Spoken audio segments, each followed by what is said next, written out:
आज की कहानी बहुत ज्यादा मजेदार होने वाली है। बल्कि साथ ही साथ हमने इस पार्ट में 2 सीजन कवर किए हैं, जिसकी वजह से आपको सीजन 1 देखकर सीजन 2 का इंतजार भी नहीं करना पड़ेगा। तो कहानी शुरू करने से पहले हम थोड़ी स्टोरी जान लेते हैं। आज से करीबन 1000 साल पहले इंसानों के ऊपर अचानक से कोई डीमंस ने हमला कर दिया था। वो इतने ज्यादा ताकतवर थे कि इंसान उनके सामने टिक नहीं सकते थे। पर डीमंस भी एक बात अच्छी तरह से जानते थे कि वो यहाँ अर्थ पर इंसानों के बिना सरवाइव नहीं कर सकते, क्योंकि उन्हें इंसानों के ब्रेन की जरूरत होती है। और अगर वो इंसानों को खत्म कर देंगे तो इंसानों की आबादी खत्म हो जाएगी। अब डीमन ने और इंसानों ने हाथ मिलाया, जिसके बाद धरती के 2 हिस्से कर दिए गए। एक तरफ डीमन रहा करते थे और एक तरफ इंसान, और उन्हीं के बीच में कुछ ऑर्फनेज क्रिएट किए गए हैं, जहाँ पर छोटे छोटे इंसानों के बच्चों को पाला जाता है। और जब वो बड़े हो जाते हैं तो उन्हें डेट के अकॉर्डिंग उन्हें डीमन के पास भेज दिया जाता है, जिसके बाद वो डीमंस उनके ब्रेन से अपना पेट भरते हैं। तो इस कहानी की शुरुआत भी एक ऐसे ही ऑर्फनेज से होती है, जहाँ पर हम देखते हैं कि यहाँ पर सभी बच्चों का बहुत ही अच्छे से ख्याल रखा जाता है। उनके केयर टेकर के तौर पर एक लेडी को रखा गया है, जिन्हें सब बच्चे अपनी मदर कहकर बुलाते हैं। उनका नाम बेला है। यहाँ पर बच्चों की हर चीजों का ख्याल रखा जाता है, जैसे कि उन्हें ब्रेन एक्सरसाइज कराई जाती है। पढ़ाई और ब्रेन रिडल्स गेम के साथ ही साथ उनके फिजिकल बॉडी का भी ख्याल रखा जाता है, और इसके लिए उन्हें कई सारे गेम्स दिए हुए हैं। साथ ही वहाँ पर इतनी बड़ी जगह है कि वो दौड़ भाग भी कर सकते हैं। मतलब बच्चों को कहीं से पता नहीं लग सकता कि वो किस प्रॉब्लम में फंसे हैं। इसी तरह से सब कुछ नॉर्मल चल रहा होता है। हम यहाँ पर 3 बच्चों को देखते हैं, जिसमें से एक का नाम एमा है, एक का नाम नॉर्मन और एक का नाम रे है। ये तीनों यहाँ पर पूरे ऑर्फनेज में सबसे समझदार हैं। इसके बाद हमें पता चलता है कि अब वो डेट आ चुकी है जब एक बच्चों को यहाँ से लेकर उन डीमन के पास लेकर जाना है। जिस बच्चे को ले जाना था वो बहुत छोटी है, लेकिन अब उसका टाइम आ गया था, इस वजह से उसे ले जाया जा रहा था। उसका नाम कोनी है। यहाँ पर सभी बच्चों की बहुत अच्छी दोस्ती है। कोनी सभी से कहती है कि उसका ड्रीम था कि वो बाहर की दुनिया में जाना चाहती है, और उसका ये ड्रीम अब पूरा होने वाला है। और वो कह रही थी कि वो बड़े होकर बिल्कुल अपनी मदर यानी कि बेला की तरह बनेगी।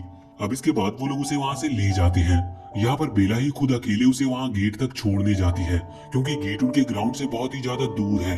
हम यहाँ अंदर देखते हैं कि अभी नॉर्मन और एमा देखते हैं कि कोनी अपना टेडी बियर भूल चुकी है, जो कि उसे बहुत ही ज्यादा पसंद थी। इस वजह से वो दोनों ही फैसला करते हैं कि वो उसे वापस लौटाएंगे। वैसे तो उन्हें वहाँ गेट की तरफ जाना मना है, लेकिन फिर भी वो चले जाते हैं। वहाँ पहुँचने के बाद वो देखते हैं कि कुछ ट्रक खड़े हैं। अभी उन्हें कोनी या फिर उनकी मदर बेला कहीं पर भी दिख नहीं रही थी। तभी एक ट्रक के अंदर वो देखते हैं कि कोनी की बॉडी पड़ी हुई है। ये देखकर वो बहुत ही ज्यादा डर गए थे और हैरान भी थे। कोनी यहाँ पर अब मर चुकी थी। अब तभी उन्हें किसी के आने की आवाज आती है, इस वजह से वो ट्रक के नीचे छिप जाते हैं। उन्हें लगा था कि वो कोई इंसान है, लेकिन वो असल में 2 डीमन थे। इन दोनों ने अभी पहली बार डीमंस को देखा था, इस वजह से वो और भी ज्यादा डर जाते हैं। लेकिन वो अपना मुंह बंद रखते हैं, क्योंकि वो सामने नहीं आना चाहते थे। हेलो गाइस, आज का वीडियो एक ट्रस्टेड बेटिंग वेबसाइट 1xbet द्वारा स्पॉन्सर्ड है। दोस्तों, अगर आप भी घर बैठे आसानी से ऑनलाइन पैसा कमाना चाहते हैं, तो आप 1x पर बहुत सारे popular online game, live casinos खेल सकते हैं, और साथ आप स्पोर्ट मैचेस पर प्रिडिक्शन करके भी अर्न कर सकते हैं। 1x का सबसे अच्छा बात ये है कि डिपॉजिट एंड विड्रॉवल बहुत इजी है। पेटीएम, गूगल पे, फोन पे से डिपॉजिट कर सकते हैं। साथ ही आपको 24/7 लाइव सपोर्ट भी मिलेगा। आप यहाँ बहुत ही amazing gift like latest iPhone, cars and और भी बहुत कुछ। सो गाइस, अभी जाओ एंड कमेंट पिन में लिंक से रजिस्टर करो, और फर्स्ट डिपॉजिट पर 42,900 INR तक का एक बड़ा बोनस प्राप्त करने के लिए मेरे प्रोमो कोड का यूज करना मत भूलना। Let's 1x। हम देखते हैं कि अभी वो डीमन कोनी की बॉडी को ले जाते हुए बात कर रहे थे कि इंसान का मीट सच में बहुत ही ज्यादा अच्छा होता है। साथ ही यहाँ पर वो कह रहे थे कि ये अभी छोटी है, इसका मीट तो बहुत ही ज्यादा डिलीशियस होगा। इसके बाद वो उसे एक कंटेनर में रख देते हैं। उनके बॉस के पास उसे ले जाया जा रहा था, लेकिन इससे पहले इसकी चेकिंग होती है। तो एक दूसरा डीमन बताता है कि ये नॉर्मल मीट है, क्योंकि अभी ये बच्ची सिर्फ 6 साल की थी। यहाँ पर हाई क्वालिटी में बड़े बच्चों का माना जाता है, जैसे कि एमा और नॉर्मन, ये बड़ी एज के बच्चे हैं। ये सुनकर अब एमा और नॉर्मन और भी ज्यादा डर गए थे। वैसे जब उन्हें मौका मिलता है तो वो किसी तरह से वहाँ से छुपकर भाग आते हैं। यहाँ पर आकर वो बहुत ही ज्यादा डरे हुए थे। इन दोनों को ही समझ में नहीं आ रहा था कि आखिर ये करे क्या, क्योंकि ये वहाँ से भाग नहीं सकते। फिर भी नॉर्मन कहता है कि हमें किसी भी तरह से यहाँ से निकलना होगा। इस चीज पर एमा कहने लगती है कि ये पॉसिबल नहीं है, और वैसे भी वो सभी को बचाना चाहती है, क्योंकि एक दिन ये सारे ही मारे जाने वाले हैं, और इन्हें तो इस बारे में कुछ पता भी नहीं। दूसरी तरफ हम देखते हैं कि बेला को भी वहाँ ट्रक के पास से वो टेडी बेयर मिल चुका था, जो कि एमा और नॉर्मन वहाँ पर देने के लिए आए थे। इस वजह से अब वो समझ चुकी थी कि किसी ने उन्हें देख लिया है, पर उसे अभी तक ये नहीं पता था कि ये कौन है। जब वो वापस आती है तो वहाँ पर उसे देखकर एमा बहुत डरी हुई थी, लेकिन अभी बेला ने इस चीज को नोटिस नहीं किया था। अगले ही दिन हम देखते हैं कि जब वो लोग गेम खेल रहे थे तभी एक बच्चा गायब था, जिसके बाद बेला अपने हाथ में एक डिवाइस निकालती है और वो उस डिवाइस में देखकर पता लगा लेती है कि वो बच्चा कहाँ पर है। उस बच्चों को बीच में चोट लगी थी, इस वजह से वो जंगल में खो गया था। असल में उनके ग्राउंड से थोड़ा ही दूर एक जंगल है, जो कि कहने को जंगल है, उसके दूसरी तरफ दीवार है। तो वहाँ से बेला उस बच्चे को लेकर आती है। अब इस चीज से एमा और नॉर्मन को पता लग चुका था कि बेला के पास एक ऐसा डिवाइस है जिससे वो किसी के भी लोकेशन का पता लगा सकती है। इसका साफ मतलब यही था कि इन सभी की बॉडी में एक चिप लगी हुई है जो कि उस सब की लोकेशन बताती है। अब इन्हें किसी तरह से या तो उस चिप का पता लगाना था या फिर उस डिवाइस को गायब करना था। रात के टाइम हम देखते हैं कि जब सभी को खाना खाने के लिए बुलाया जा रहा था तो नॉर्मन और एमा दोनों ही खाना खाने के लिए जाते हैं, लेकिन तभी वहाँ पर बेला आ जाती है जो उनसे डायरेक्टली पूछ ही लेती है कि क्या उस दिन तुम गेट पर आए थे। अब यहाँ पर एमा तो बहुत डर गई थी, लेकिन नॉर्मन बात को संभालते हुए कहता है कि नहीं, ये रूल्स के खिलाफ है, जिसके बाद बेला उनसे कोई सवाल नहीं करती। कुछ टाइम के बाद हम देखते हैं कि उन्होंने अपना प्लान ड्रॉप नहीं किया था। उन्होंने असल में प्लान को छुपाकर कंटिन्यू रखना चालू किया था। किसी को इस बात की कोई खबर नहीं थी कि ये लोग क्या कर रहे हैं, और इनका प्लान का हिस्सा था कि उन्हें किसी तरह से टेबल क्लॉथ चोरी करना है, जिससे कि ये इतनी लंबी रस्सी बना सकते हैं कि जो जंगल की दूसरी तरफ बड़ी दीवारें हैं ये उसके ऊपर चढ़ पाए। जब वो उन रस्सियों को वहाँ पेड़ों के बीच में छुपा रहे थे तभी वहाँ पर कोई आ जाता है। इन्हें लग रहा था कि शायद ये बेला है, लेकिन ये असल में रे था। जब ये लोग रे को अपना प्लान बताते तब इन्हें नहीं लगा था कि वो इनकी बातों पर भरोसा भी करेगा, लेकिन रे ने उनकी बात मान ली थी। वो ये सुनकर शॉक था कि एमा सभी को बचाना चाहती है। वो कहता है कि ये पॉसिबल नहीं है, यहाँ पर टोटल 37 चाइल्ड्स हैं, इन्हें यहाँ से निकाल पाना मुश्किल है, क्योंकि उनमें से कई चाइल्ड तो बहुत ही ज्यादा छोटे हैं। लेकिन एमा अपना प्लान ड्रॉप नहीं कर सकती थी। रे कहता है कि मैं कुछ सोचता हूँ। इसके अगले ही दिन हम देखते हैं कि बेला एक छोटे से बच्चे को वहाँ पर लेकर आती है। वो बताती है कि ये उनके ऑर्फनेज में अभी अभी नया आया है और अब उन सभी को भी इस छोटे बच्चे से दोस्ती कर लेनी चाहिए। वैसे इस छोटे से बच्चे के सामान का ख्याल रखने के लिए एमा को कहा गया था। इस वजह से जब वो उस छोटे बच्चे को तैयार कर रही थी तभी वो उस छोटे बच्चे के कान पर एक रेड मार्क देखती है। वहाँ के सभी बच्चों के कान पर वो रेड मार्क था। उन्हें पहले लगता था कि शायद ये इस वजह से है क्योंकि जब वो यहाँ पर आते हैं तो उन्हें इंजेक्शन लगाकर उनका टेस्ट लिया जाता है कि उन्हें कोई बीमारी तो नहीं है, पर अब वो समझ गए थे कि असल में यही वो चिप है जिससे कि लोकेशन का पता लगता है। और वैसे हमें ये भी पता चलता है कि उस छोटे बच्चे के साथ में एक और लेडी आई थी जिसका नाम क्रोन है। ये यहाँ पर अभी बेला की मदद करने आई थी क्योंकि अब धीरे धीरे बच्चे यहाँ पर बढ़ते जा रहे थे, लेकिन क्रोन तो ये चाहती थी कि बेला को यहाँ से निकाल दिया जाए और उसके बाद इन सभी बच्चों के मदर का रोल उसे मिल जाए। अब आगे हम देखते हैं कि एमा ने सभी बच्चों की ट्रेनिंग कराना शुरू कर दिया था, क्योंकि जब उन्हें वहाँ से निकलना होगा तो उसके लिए उनके पास ज्यादा टाइम नहीं होगा। वो सभी बच्चों को एक टैग वाला गेम खिलाते हैं जिसके लिए उन्हें जंगल में छुपना होगा। इस चीज के लिए वो तेज से भागते हैं जिससे उनकी फिजिकल ट्रेनिंग बहुत ही अच्छे से हो रही थी, लेकिन क्रोन को कुछ शक हो गया था कि शायद कोई तो गड़बड़ है। इस वजह से वो एमा और रे नॉर्मन के पास आकर कहती है कि वो जानती है कि तुम लोग कुछ छुपा रहे हो, लेकिन अगर तुमने कुछ गड़बड़ करने की कोशिश की तो मैं तुम्हें छोड़ूंगी नहीं। अब ऐसा कहकर वो वहाँ से चली जाती है। नॉर्मन कह रहा था कि इसे हमारे प्लान के बारे में कैसे पता चल रहा है, कहीं ऐसा तो नहीं कि हमारे बीच में कोई धोखेबाज है। दूसरी तरफ हम देखते हैं कि बेला को ये सब बात पता चल चुकी थी कि क्रोन उसके खिलाफ है, यानी कि वो उसे वहाँ से निकलवाना चाहती है। इस वजह से बेला क्रोन पर गुस्सा करती है और उस पर चिल्लाती है कि अगर तुमने अपना दिमाग चलाना बंद नहीं किया तो उसके लिए अच्छा नहीं होगा। इधर हम देखते हैं कि अभी रे नॉर्मन और एमा को पता था कि उनके बीच में कोई धोखेबाज है, लेकिन अभी उन्हें पक्के से नहीं पता था कि वो कौन है। वैसे उन्होंने अभी सभी बच्चों को ये नहीं बताया था कि जब उन्हें ले जाया जाता है तो असल में उन्हें डीमंस को दे दिया जाता है। वैसे इन तीनों को शक था अभी गिल्डा और डॉन नाम के दो बच्चों पर, क्योंकि वो इनकी ही एज के हैं और समझदार भी हैं। उन्हें नहीं पता था कि वो किस कारण से उन्हें धोखा दे रहे हैं, लेकिन फिर नॉर्मन उन्हें सच बताने का फैसला करता है। मगर यहाँ पर बस वो उन्हें ये बताता है कि असल में उन सभी को यहाँ से ले जाकर बेच दिया जाता है। ये सुनकर वो दोनों बहुत ही ज्यादा हैरान हो गए थे। मगर जब वो चले जाते हैं तो यहाँ पर रे नॉर्मन से पूछता है कि तुमने उन्हें सच क्यों नहीं बताया। तो नॉर्मन कहता है कि वो इस सच को सहन नहीं कर पाते, क्योंकि डीमंस की बात पर बिना देखे भरोसा कर लेना ये थोड़ा मुश्किल है। वैसे नॉर्मन ये भी कहता है कि मेरे पास एक प्लान है कि हम कैसे पता लगाएंगे कि असली धोखेबाज कौन है, और वो रे को अपना प्लान बताता है। रात के टाइम हम देखते हैं कि गिल्डा अचानक से उठकर वहाँ से चली जाती है। एमा ने उसे देख लिया था, इसीलिए वो छुपकर उसका पीछा कर रही थी।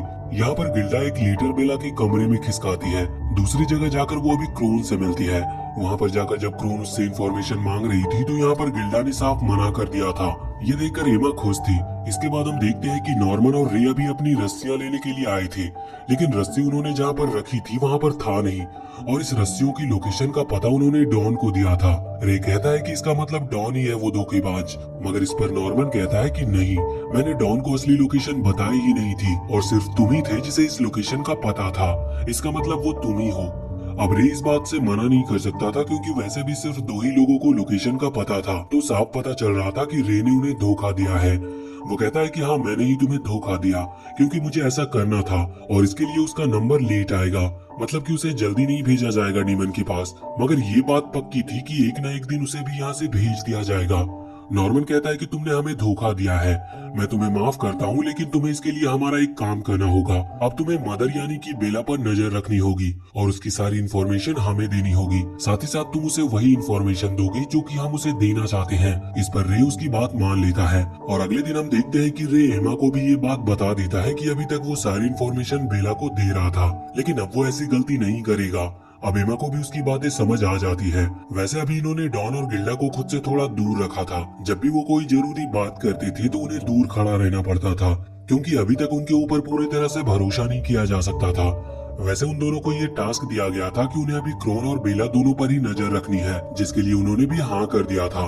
बाद में हम देखते हैं कि इन लोगों को पता चलता है कि बेला के ऑफिस में एक सीक्रेट रूम है। इस बात पर वो और भी हैरान थे क्योंकि उन्हें नहीं पता था कि उस रूम के अंदर क्या मिलेगा। वो गिल्डा और डॉन से वहाँ जाने को कहते हैं और कोशिश करते हैं कि बेला को वो दूर रखे। इस पर गिल्डा और डॉन हाँ नहीं करने वाले थे, लेकिन फिर भी वो हाँ कर देते हैं। जब वो वहाँ उस कमरे में किसी तरह से पहुँचते हैं तो उन्हें वहाँ से बहुत सारे सॉफ्ट टॉयज मिलते हैं। ये सारे टॉयज असल में उन बच्चों के थे जो कि यहाँ से जा चुके हैं, लेकिन ये टॉय वो अपने हाथों में लेकर गए थे। इस बात से अब गिल्डा और डॉन दोनों को ये बात समझ में आ जाती है कि सच में यहाँ पर चल क्या रहा है। अब वो वहाँ से वापस गए थे तो हमें पता चलता है कि अभी बेला ने रे को एक कैमरा दिया है, जिससे कि वो और भी अच्छे से नॉर्मन और एमा पर नजर रख सके। साथ ही यहाँ पर नॉर्मन रे से एक झूठी खबर बताने को कहता है।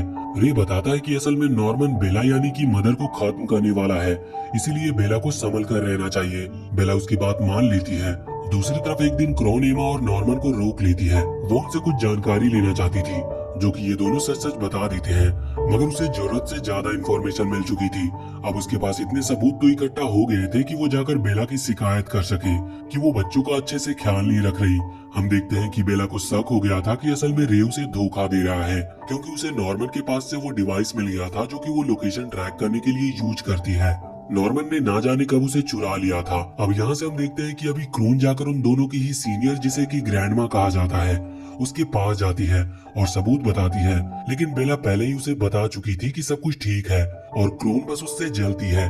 इस वजह से वो उसकी पोजीशन को संभालना चाहती है और उसकी झूठी शिकायत करने आ रही है, जबकि ग्रैंडमा भी ये बात जानती थी कि वहाँ सब कुछ ठीक है और बेला ने पहले ही सारा सच पता लगा लिया है। इस वजह से यहाँ पर क्रोन को गलत साबित कर दिया जाता है और उसे डीमंस को खिला दिया जाता है। अब हम यहाँ वापस से ऑर्फनेज की तरफ आते हैं, जहाँ पर हमें पता चलता है कि अब बेला को पूरी तरह से कंफर्म हो गया है कि रे ने उसे धोखा दिया है, तो वो रे को एक कमरे में बंद कर देती है और वहाँ से एमा और नॉर्मन को ढूंढने के लिए निकल जाती है। साथ ही उसने रे को भी ये बात बता दिया था कि जल्दी उसकी डेट आने वाली है, यानी कि उसे ऑर्फनेज छोड़कर जाना होगा।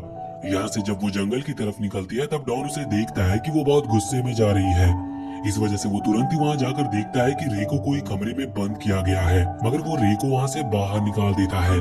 दूसरी तरफ हम देखते हैं कि अभी एमा और नॉर्मन दोनों ही उस बड़ी सी दीवार के पास खड़े थे। वहाँ पर जब बेला आती है तो वो ऐसे रिएक्ट करते हैं जैसे कि बस यहाँ पर वो खेलने के लिए आए हों, पर बेला को सब कुछ पता था। वो कहती है कि अब मुझसे छुपाने की कोई जरूरत नहीं है। साथ ही साथ यहाँ पर जब नॉर्मन वहाँ से भागने की कोशिश कर रहा था तो एमा बेला पर हमला करने की कोशिश करती है। असल में नॉर्मन कोई चीज छुपाने वाला था, लेकिन यहाँ पर बेला ने एमा के पैर पर इतनी तेजी से मारा था कि अब वो चल भी नहीं सकती थी। साथ ही उसने तुरंत ही बैंडेज लगा दी थी और उसे वापस ले आई थी, मगर वो बाद में नॉर्मन को भी ये बात बताते हुए जाती है कि अब अगली जो डेट आने वाली है, यानी कि अगला जो बच्चा वहाँ से भेजा जाएगा वो और कोई नहीं बल्कि नॉर्मन ही होगा। ये सुनकर नॉर्मन बहुत ज्यादा डर जाता है, मगर बाद में वो समझदारी से फैसला लेता है। वो एमा और रे से कहता है कि ये लोग मुझे ले जाने वाले हैं, लेकिन हम हमारे प्लान को यहाँ पर रोक नहीं सकते। वो कहता है कि तुम्हें प्लान चालू रखना होगा।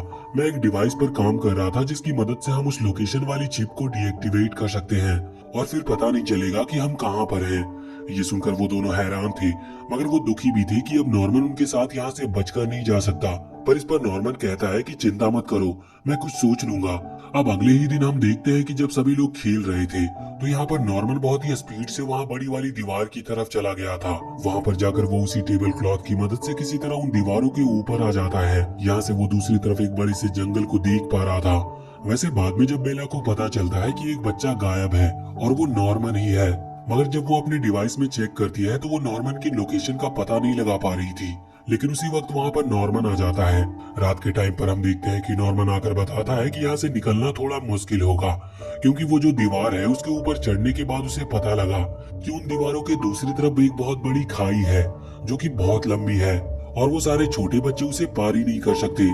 इसके बाद वो उन्हें सब कुछ समझाता है, क्योंकि वो आज पूरा दिन उन दीवारों के ऊपर घूमता रहा था। वो बताता है कि ये जगह हेक्सागन शेप की है, यहाँ पर चारों तरफ खाई है और यहाँ पर सिर्फ एक ही ब्रिज है, जिस ब्रिज से उन्हें उसी दिन ले जाया जाता है जिस दिन उनकी डेट होती है डेमन के पास जाने की। अगर इन्हें निकलना है तो इन्हें किसी तरह से उस खाई को ही पार करना होगा। मगर अब ये बात पक्की हो चुकी थी कि नॉर्मन उनके साथ नहीं जा सकता और अब धीरे धीरे नॉर्मन को ले जाने की डेट भी आ जाती है और बेला उसे लेकर जाती है।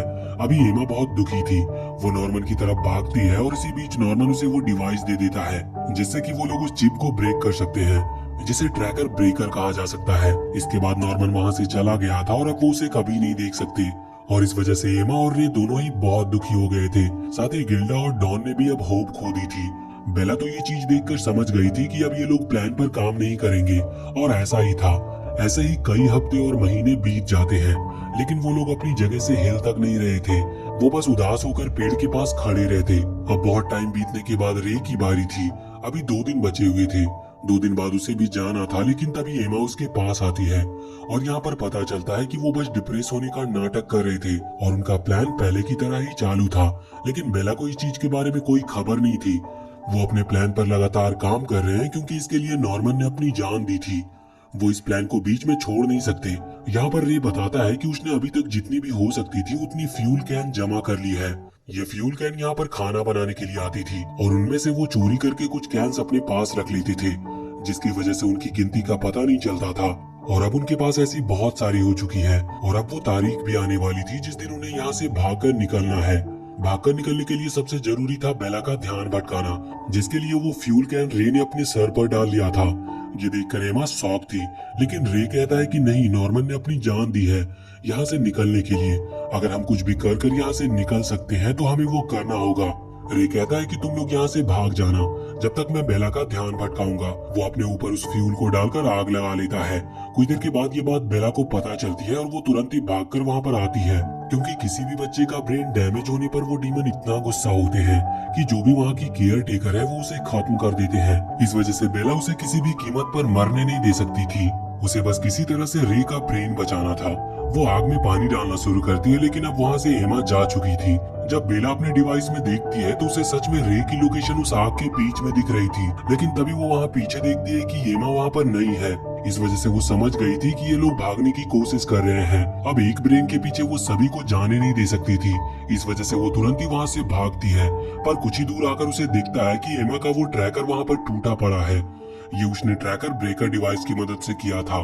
जब बेला वहाँ बाहर आती है तो वो देखती है कि धीरे धीरे उस पूरे ऑर्फनेज में आग लग रही है, लेकिन तभी वहाँ पर एक छोटा बच्चा आकर कहता है कि मदर, मुझे डर लग रहा है। वो देखती है कि ये सब यही है, इसका मतलब ये लोग भागे नहीं है। उसे समझ में नहीं आ रहा था कि चल क्या रहा है, लेकिन दूसरी तरफ हम देखते हैं कि सच में ये भागने वाले थे। उन्होंने प्लान पहले से रेडी कर रखा था। यहाँ पर हम देखते हैं कि रे अभी जिंदा खड़ा हुआ है, बस उसका एक कान नहीं है। ये प्लान नॉर्मन का था।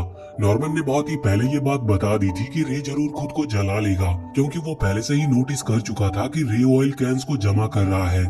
वो ये बात एमा को बता कर गया था। इसी वजह से एमा ने रे को खुद को आग लगाने से पहले ही उसका ईयर काट दिया था और वो उसे वहाँ से ले आई थी। साथ ही साथ एमा ने सभी छोटे बच्चों से कह दिया था कि वो इन्हें बचाने के लिए वापस से आएंगे। इस वजह से बेला को ज्यादा कुछ ना बताए और बस इसी तरह से बिहेव करे जैसे उन्हें कुछ पता नहीं। इसके बाद अब ये जितने भी बचे थे ये सभी वहीं बड़ी सी दीवार के ऊपर आ जाते हैं। यहाँ पर आकर ये एक बड़े से पत्थर में रस्सी बांधकर सामने पेड़ की तरफ फेंकते हैं। वो रस्सी उस पेड़ से बंध जाती और ये लोग एक एक करके उस खाई को पार करने लगे थे। वहीं इधर अभी बेला सीधे भागते हुए यहीं आ रही थी। वो यहाँ पर आकर देखती है कि सिर्फ अब एमा बची है, लेकिन वो एमा को रोक नहीं पाती। इसके बाद हमें सबसे बड़ी बात पता चलती है। यहाँ पर हमें जानने को मिलता है कि असल में बेला रे की मदर है। वो इस बात से और भी ज्यादा दुखी और गुस्सा थी कि सभी बच्चे वहाँ से भाग गए और ना जाने वो उन डेमन को क्या जवाब देगी। लेकिन उसे इस बात की खुशी भी थी कि रे भी उनके साथ गया है। अब यहाँ इस तरफ सारे बच्चे वहाँ से भाग रहे थे। वो सभी इस चीज के लिए खुश थे कि अब वो आजाद है, पर भागते हुए वो लोग ये जानते थे कि इस जंगल के अंदर भी उन्हें कई सारे डीमंस मिल सकते हैं। इस वजह से उन्हें शांति से भागना होगा। अब रात भर भागते रहने के बाद सुबह हो चुकी थी।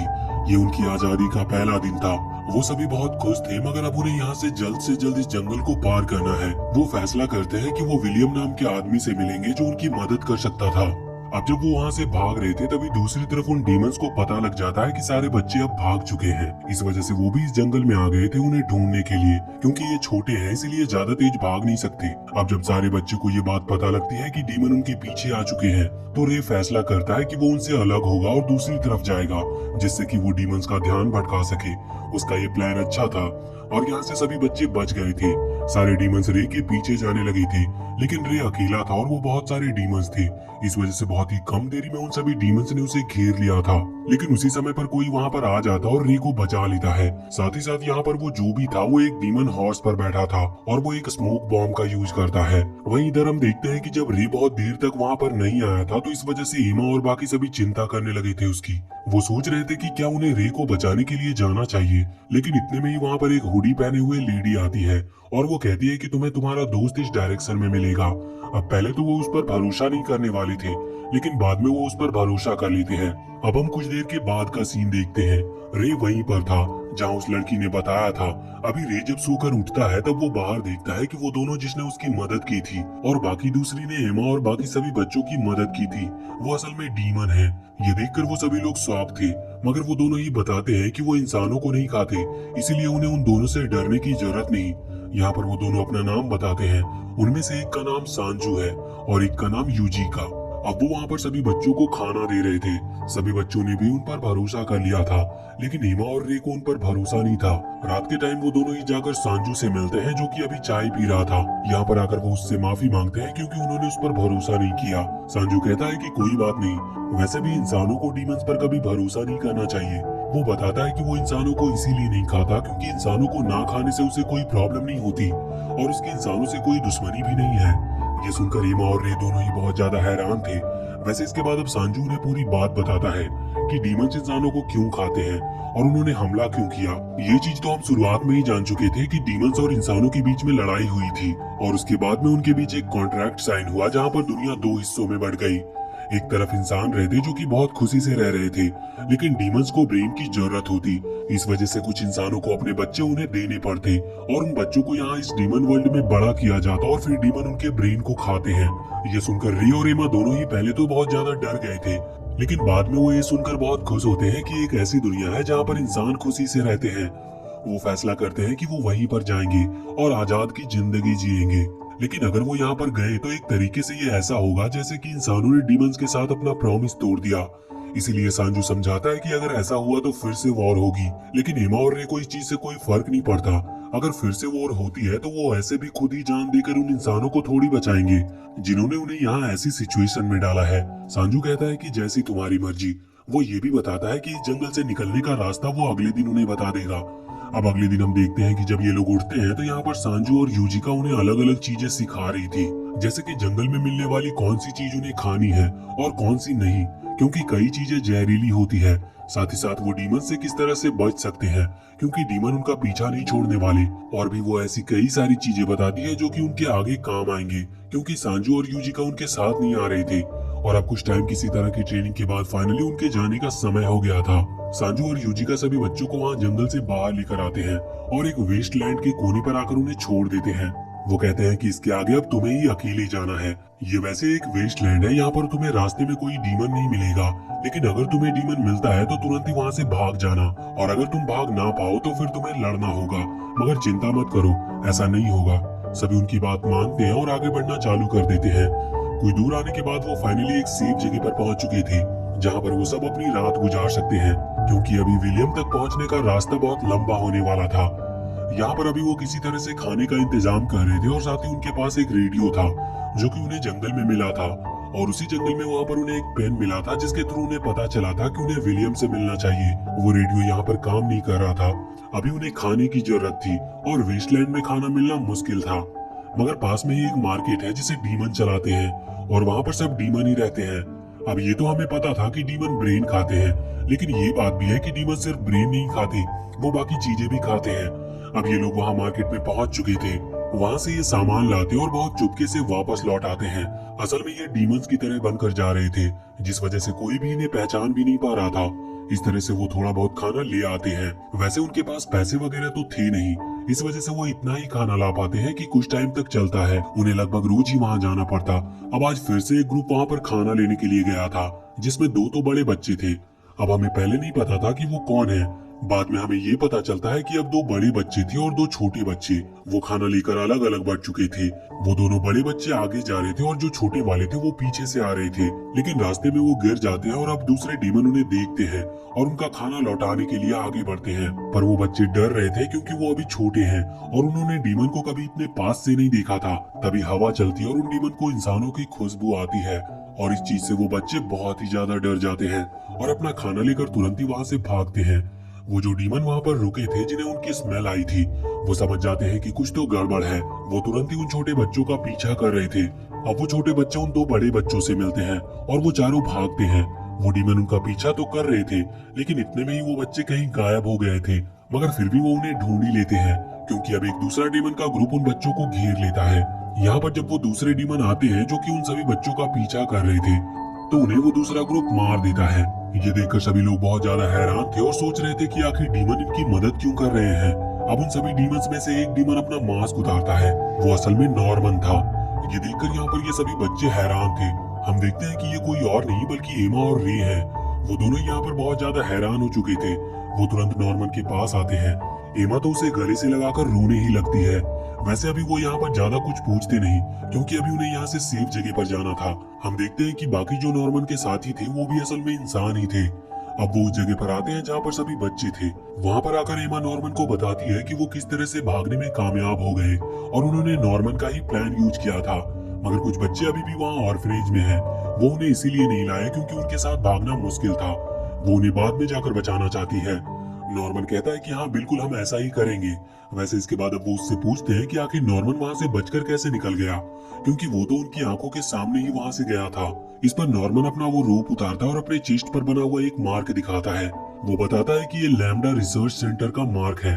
असल में इंसानों के बच्चे बहुत कम तादाद में यहाँ पर आते हैं, जिस वजह से कई बच्चों का जो ब्रेन होता है वो इतना हाई डेवलप नहीं होता जितना कि डीमंस को चाहिए। इसीलिए वो रिसर्च कर रहे हैं कि वो दवाइयों के थ्रू इंसानों के ब्रेन को और ज्यादा स्ट्रॉन्ग बना सके। इसी के लिए टेस्ट होते हैं। ऐसे बहुत कम बच्चे पर किए जाते हैं जिससे कि उन्हें ब्रेन की कमी भी ना हो और उनका टेस्ट भी चलता रहे। वो ये भी बताता है कि इन टेस्टों के चलते इंसानों के ब्रेन बहुत ज्यादा डेवलप हो जाते हैं और अगर वो इंसान बच जाए और वो टेस्ट कामयाब हो जाए तो वो इतना पावरफुल हो सकता है कि वो डीमन को भी खत्म कर दे।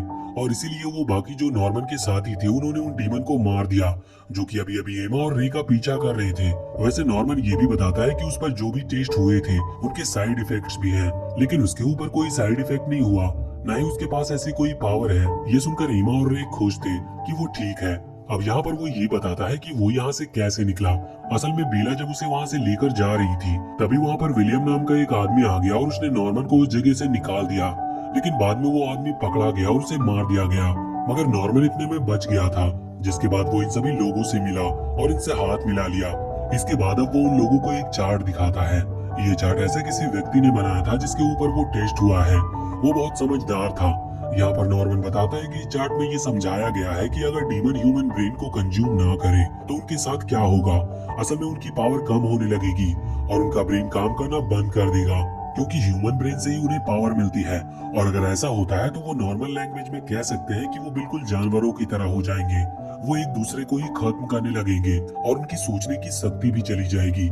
इस वजह से वो ह्यूमन ब्रेन को कंज्यूम करते हैं। नॉर्मन कह रहा था कि अगर हम उनके सप्लाई को बंद कर दें तो डीमंस को आराम से मारा जा सकता है। नॉर्मन ये भी कहता है कि वो यही करना चाहता है। वो एमा की आजाद होने की बात से इतना ज्यादा मोटिवेटेड है कि अब उसे भी आजाद होना है और वो पूरे ह्यूमैनिटी को आजाद करेगा इन डीमन से। ये सुनकर सभी बच्चे बहुत ज्यादा खुश हो गए थे, लेकिन यहाँ पर एमा खुश नहीं लग रही थी। शायद उसके दिमाग में कुछ चल रहा था, पर वो ऐसे बताती नहीं है। वो खुश होने का नाटक करती है, जिसके बाद हम देखते हैं कि नॉर्मन को अभी वापस से अपने हाइड आउट पर जाना था, जहाँ पर वो इतने टाइम से छुपा हुआ था। वो यहाँ पर एमा को उस जगह का पता भी देता है और कहता है कि अगर जरूरत पड़ी तो वो वहाँ पर आकर उसकी हेल्प मांग सकती है।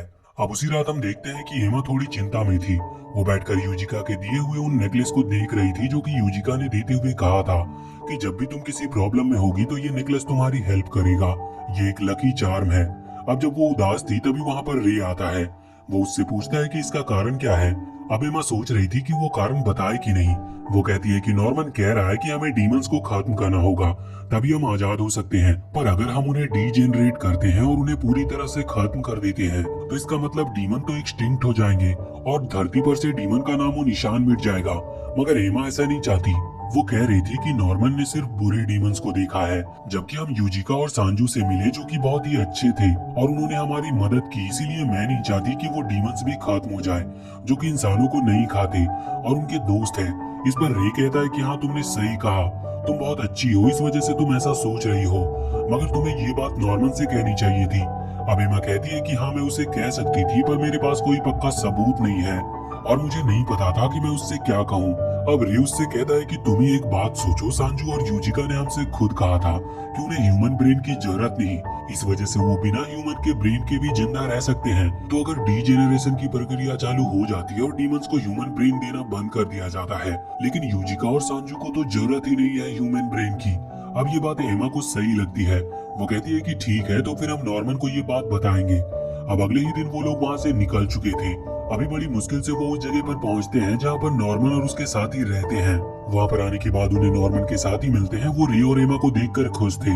वो उन्हें अंदर बुलाते हैं और अंदर आने के बाद वहाँ पर वो बता रहे थे कि वो नॉर्मन के प्लान से कितने ज्यादा खुश हैं। वो तो यही चाहते हैं कि डीमन इस धरती पर से गायब हो जाए, मगर ये बात रे और एमा को बिल्कुल पसंद नहीं आ रही थी। यहाँ पर एक लड़की जो कि नॉर्मन की साथी है, वो यहाँ पर डीमन मीट खा रही थी और वो कह रही थी कि मैं तो कहती हूँ कि सारे डीमन को खत्म करने के बाद हमें उनका मीट खाना चाहिए, जिससे कि हमें कई सालों तक खाने का खर्चा ही नहीं होगा। मगर उसकी ये सब बातें सुनकर यहाँ पर रे और एमा को अजीब लगने लगा था। कुछ देर के बाद वो लोग वहाँ से चले जाते और नॉर्मन कमरे में आता है। वहाँ पर नॉर्मन आकर कहने लगता है कि हमारा प्लान कामयाब होते हुए दिखाई दे रहा है। उसने यहाँ पर एक अजीब सा पॉइजन बनाया था और वो बताता है कि इसकी मदद से हम डीमन को खत्म कर सकते हैं। फिर हमें डीमन से कभी डरने की जरूरत ही नहीं होगी, क्योंकि धरती पर एक भी डीमन नहीं बचेगा। वो उन पॉइजन की शीशी वहाँ सामने रखकर दिखाता है, लेकिन इतने में ही एमा कह पड़ती है कि ये गलत नहीं लग रहा। अगर हम सभी डीमंस को मार देते हैं तो उनमें और हम में क्या अंतर रह जाएगा, और वैसे भी हम कितने सारे डीमंस को मारेंगे। मान लो कि हम सारे डीमंस को खत्म कर देते हैं जो कि ह्यूमन ब्रेन को कंज्यूम करते हैं, लेकिन फिर भी वो डीमन तो बच ही जाएंगे जो कि ह्यूमन ब्रेन को कंज्यूम नहीं करते। अब इस बात से नॉर्मन को बहुत तेज झटका लगा था। वो बहुत ज्यादा हैरान हो गया था। वो कहता है कि तुम्हें ऐसा किसने कहा कि डीमन बिना ब्रेन के भी जिंदा रह सकते हैं। अब एमा बताती है कि वो जानती है ऐसे डीमन को। ये सुनकर नॉर्मन और भी ज्यादा हैरान हो गया था। वो कहता है कि जिस डीमन से तुम मिली थी वो कोई लेडी तो नहीं थी और उसकी एज कम तो नहीं थी। इस पर एमा कहती है कि हाँ, बिल्कुल तुम सही कह रहे हो, क्या तुम भी उससे मिल चुके हो। इस पर नॉर्मन कहता है कि नहीं, मैं उससे कभी नहीं मिला, लेकिन ये बात बहुत पुरानी है। और वो कहानी बताना शुरू करता है। असल में बहुत टाइम पहले जब डीमन और ह्यूमन के बीच में कॉन्ट्रैक्ट साइन हुआ था, तब एक डीमन लड़की सामने आई थी जिसका नाम यूजिका था। उसके अंदर इविल ब्लड था। उसे ह्यूमन ब्रेन की जरूरत ही नहीं थी जिंदा रहने के लिए, और न ही उसे कभी ह्यूमन मीट की भूख लगी। और इसके बाद उसने बाकी डीमन को भी अपना ब्लड देना चालू कर दिया। उसके ब्लड की वजह से बाकी डीमन भी इस तरह के होने लगे थे कि उन्हें फिर ह्यूमन ब्रेन या फिर ह्यूमन मीट की कभी जरूरत ही नहीं पड़ती थी। और ऐसा कह सकते हैं कि ये बिल्कुल इन्फेक्शन की तरह फैलता जा रहा था। लेकिन फिर ये बात रॉयल फैमिलीज को पता लगी। रॉयल फैमिलीज से यहाँ पर डीमन की रॉयल फैमिलीज की बात की जा रही थी। उन लोगों ने तुरंत ही एक प्लान बनाया और जितने भी ऐसे लोग इन्फेक्टेड थे उन्हें खत्म कर दिया गया। साथ ही साथ उन्होंने यूजिका को भी खत्म कर दिया। नॉर्मन कहता है कि सभी को यही लगता था कि यूजिका मर चुकी है, लेकिन अब एमा के बताने के बाद वो समझ गया है कि यूजिका मरी नहीं है। वो जंगल में छुप कर रह रही है और ना जाने वो क्या प्लान कर रही है। ये सुनकर रे और एमा पूरी तरह से हैरान थे। वो दोनों ही कहते हैं कि ऐसा कैसे हो सकता है, अगर यूजिका के इविल ब्लड की मदद से डीमन अपनी भूख को शांत कर सकते हैं, फिर वो ऐसा करते क्यों नहीं, जबकि फिर तो उन्हें ह्यूमन की ब्रेन की जरूरत ही नहीं पड़ेगी और उनकी सारी प्रॉब्लम ही सॉल्व हो जाएगी। इस पर नॉर्मन बताता है कि ऐसा उस रॉयल फैमिली की वजह से हो रहा है। वो नहीं चाहते हैं कि सभी डीमंस ह्यूमन ब्रेन खाना बंद कर दे। अब वो पूरी बात बताता है। असल में यहाँ पर ऑर्फनेज इसीलिए बनाए गए हैं जिससे कि बच्चे वहाँ पर आए। अब जब बच्चे वहाँ पर आते हैं तो इंसानों की दुनिया की पॉपुलेशन रॉयल फैमिली के कंट्रोल में रहती है। ये बच्चे मारे जाते हैं और पॉपुलेशन कम हो जाती है। अगर बच्चे वहाँ पर ना आए और डीमंस ने ह्यूमन को खाना बंद कर दिया तो पॉपुलेशन बहुत ही तेजी से बढ़ेगी और ह्यूमन एक दिन डीमन से ज्यादा हो जाएंगे और फिर डीमंस कभी भी उनसे जीत नहीं सकते। इस वजह से रॉयल फैमिली पूरी दुनिया पर अपना कंट्रोल बनाने के लिए ऐसा करती है। नॉर्मन कहता है कि अगर यूजिका जिंदा है तो उसे हमें ढूंढना होगा और खत्म करना होगा। ये सुनकर एमा हैरान थी। वो कहती है कि हमें ऐसा करने की जरूरत ही क्यों है। इसकी जगह हम अगर उसके ब्लड का यूज करते हुए सभी डीमन को छुपकर ऐसा बना दे कि वो ह्यूमन ब्रेन को ना खाए तो भी हमारी प्रॉब्लम सॉल्व हो सकती है। पर नॉर्मन कहता है कि नहीं, ऐसा हम बिल्कुल नहीं करेंगे, क्योंकि अगर हमने ऐसा किया तो फ्यूचर में हम पर और ही खतरा आएगा। तुम ही सोचो, डीमंस का फेवरेट खाना ह्यूमन ब्रेन और ह्यूमन मीट है। हम कुछ टाइम तो उन्हें उससे दूर रख सकते हैं क्योंकि उन्हें इसकी जरूरत नहीं होगी, लेकिन फिर भी अब तक उन्हें इसकी आदत लग चुकी है। इसे हम ऐसा समझ सकते हैं जैसे कि जंक फूड को खाना। जैसे कि नॉर्मल वर्ल्ड में जंक फूड खाना आम सी बात है, इसका कोई भी फायदा नहीं होता, लेकिन सभी को इसकी आदत लगी हुई है। नॉर्मन की बात सही थी। उसने अपनी जहर की शीशियां वापस से सूटकेस के अंदर रख ली थी, मगर एमा उसे समझाने की कोशिश कर रही थी कि देखो, हम बहुत बड़ी गलती करने जा रहे हैं। हम पूरे डीमंस को खत्म नहीं कर सकते क्योंकि वो सभी बुरे नहीं हैं। पर नॉर्मन के हिसाब से डीमन स्पीसीज को खत्म करने के अलावा उनके पास और कोई रास्ता नहीं है। एमा खड़ी होती है और वो अपने पास से उसी पेन को निकालती है जो कि उसे जंगल में मिला था। वो बताती है कि इसके अंदर पूरा मैप है जहाँ पर हमें विलियम मिल सकता है। हमें उससे पूछना चाहिए कि हमें क्या करना है। पर इस पर नॉर्मन कहता है कि उसके पास खुद ऐसा एक मैप है, मगर उसने सारे रास्ते चेक कर लिए, वो सारे रास्ते बंद है। एमा कहती है कि एक रास्ता है, वो तुमने शायद देखा नहीं होगा। पर नॉर्मन कहता है कि इसका कोई मतलब नहीं, क्योंकि डीमन से ज्यादा बुरे तो इंसान हैं, क्योंकि खुद इंसानों ने ही, जो कि विलियम के साथ थे, उन्होंने ही विलियम को मार दिया क्योंकि वो ऐसा चाहते ही नहीं थे, क्योंकि उन्हें ह्यूमंस को डीमन को देने के लिए कुछ पैसे मिलते हैं। पैसे कह लो या फिर कोई ऐसी चीज जो कि इस वर्ल्ड में रेयर है। इस वजह से उन्होंने इंसानों को ही धोखा दिया और विलियम को मार दिया। नॉर्मन कहता है कि हम किसी पर भी भरोसा नहीं कर सकते। अगर हमें सरवाइव करना है तो डीमन स्पीसीज को खत्म करना होगा। पर एमा कहती है कि हम सिर्फ हमारे लिए पूरी एक स्पीसीज और अच्छे डीमंस को खत्म नहीं कर सकते। नॉर्मन कहता है कि ठीक है, तो फिर तुम जाओ और जाकर यूजिका से बात करो और उसे किसी भी तरह से यहाँ पर लेकर आओ। मैं उससे बात करूंगा और अगर मुझे लगता है कि सच में डीमन को जिंदा रहने देना चाहिए तो मैं उन्हें माफ कर दूंगा, लेकिन मैं उन डीमंस को नहीं छोड़ूंगा जो कि ह्यूमन ब्रेन को कंज्यूम करते हैं। एमा कहती है कि ठीक है, अगर तुम यूजिका को माफ करते हो तो वो अपने ब्लड से बाकी डीमंस को भी ठीक कर देगी। और यहाँ पर नॉर्मन कहता है कि हमारे पास ज्यादा समय नहीं है, मैं तुम्हें 5 दिन का वक्त देता हूँ। अगर उतने में तुम यूजिका को यहाँ पर ढूंढ कर ले आती हो तो ठीक है, वरना फिर मैं अपने प्लान को शुरू कर दूंगा। एमा इस पर हाँ कर देती है। अभी रे एमा के साथ था, इस वजह से वो भी यूजिका को ढूंढने के लिए उसके साथ जाने वाला था। अब वो निकलने से पहले गिल्डा और डॉन की हेल्प मांगते हैं। इस वजह से अब ये चारों निकल पड़ते हैं यूजिका और सांजू को ढूंढने के लिए। अभी यहाँ जंगल के पास पहुंचने के बाद उन्हें रास्ते में कुछ फुटप्रिंट दिखाई देते हैं। यहाँ एक बात तो क्लियर थी कि वो इन फुटप्रिंट के थ्रू यूजिका और सांजू को ढूंढ सकते हैं, पर यहाँ पर जो भी फुटप्रिंट उन्हें दिख रहे थे वो या तो छोटे थे या थोड़े बड़े। इसका मतलब वो दूसरे डीमन के हैं। अब बस उन्हें आगे बढ़ना था, लेकिन अब प्रॉब्लम ये भी थी कि उन्हें 5 दिन में वापस लौट कर आना है, वरना नॉर्मन अपना प्लान स्टार्ट कर देगा। तो फिलहाल इस पार्ट को हम यहीं पर एंड करते हैं और वीडियो अगर पसंद आई हो तो चैनल को सब्सक्राइब करके बेल आइकन जरूर दबा लें।